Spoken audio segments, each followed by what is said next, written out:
We gather together, now please get lost, by Diane deGroat. This is another one of those Gilbert stories, like Gilbert at Thanksgiving. Gilbert at Halloween, excuse me. Gilbert was so excited that he tossed and turned all night. Tomorrow his class was going on a field trip to Plymouth Town, and Gilbert kept thinking about how much fun it would be. Frank was going to be his buddy for the trip, and he promised to bring his checker set for the bus ride. Gilbert finally drifted off to sleep when, bam, something bopped him on the head. Gilbert woke with a start and fell off the bed. His sister Lola laughed and waved her doll around. "You have to get up," she said. "I am up," Gilbert said, but he was really down on the floor and stuck between the bed and the wall. Lola tried to bop him again. "Mama says you're going to be late for school." Gilbert had never been late for school, but today he was tired, and he did not want to get up. When Gilbert stomped into the kitchen, his socks did not match. Toothpaste was dribbling down his shirt, and his hair was sticking up in all the wrong places. "Oh dear," Mother said when she saw him. "It looks like you got up on the wrong side of the bed." She handed him his lunch bag as he hurried out the door. Gilbert missed breakfast, and his stomach growled all the way to school. When he got to his classroom, Mrs. Bird had already marked him absent. She erased the X with his name and said, "You should be thankful that we did not leave without you, Gilbert." Now, Gilbert wasn't so thankful when he saw that everyone had already picked their partners for the trip. The only person left without a buddy was Philip. Philip was always the last one to get picked for anything. He couldn't catch a ball or run fast. He was also a big tattletale, and now he was going to be Gilbert's buddy. When the bus started down the road, Gilbert looked around. Frank and Kenny were playing checkers. Patty and Margaret had played Travel Battleship. Louis and Sam read a comic book.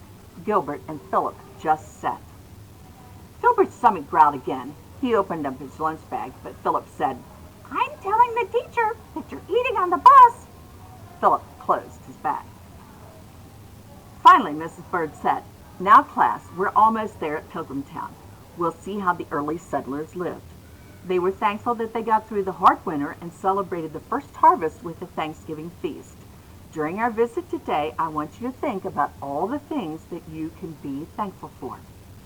Patty raised her hand and said, "I'm thankful that no one threw up on the bus."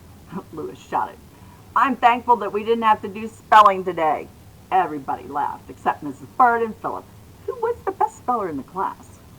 Gilbert just slouched in his seat and said, "I'm thankful that we're almost there." When the bus pulled into the parking lot, Mrs. Bird said, "Remember to stay with your buddy at all times so no one gets lost." 2 by 2, they walked through the village where people in costumes talked about how the Pilgrims lived. As they headed toward the blacksmith shop, Gilbert ran to catch up with Frank and Kenny. Philip ran along with him, calling, "Hey, wait for me." Frank said, "Too bad we can't be triple buddies, Gilbert, but you have to stay with Philip." When Philip caught up, he said, "Don't walk so fast, Gilbert. Mrs. Bird wants us to stick together." So Gilbert walked really, really slowly. Philip pulled at his sleeve and said, "Hurry up, Gilbert." At the hay barn, Gilbert hid behind a group of older kids, but Philip found him. "Stop it, Gilbert. I'm telling Mrs. Bird that you're fooling around." "You're a big tattletale," Gilbert said. "Why don't you just get lost?" "I'm telling Mrs. Bird that you called me a tattletale," Philip said. On the way to the picnic area, Gilbert slipped into the restroom when Philip wasn't looking and locked the door behind him. Now Philip would never find him. Gilbert waited a few minutes and then went to unlock the door, but the lock would not turn. He tried again, but it was stuck. He banged on the door and yelled, "Hey, Philip, I'm in here." Philip did not answer. Gilbert banged on the door again. "Is anyone out there?" he shouted. No one answered. Oh no, Gilbert thought. If Philip didn't see him going to the bathroom, no one would know he was in there. Or worse, Philip might not even tell anyone that Gilbert was missing. That's what Gilbert would have done if he were Philip. They might leave without him, and Gilbert would have to spend the whole night there, alone in the bathroom and in the dark. Suddenly, the doorknob jiggled. "Is anybody there?" Gilbert shouted. It was Philip.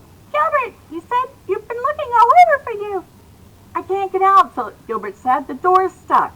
"Hold on," said Philip. "I'll get help."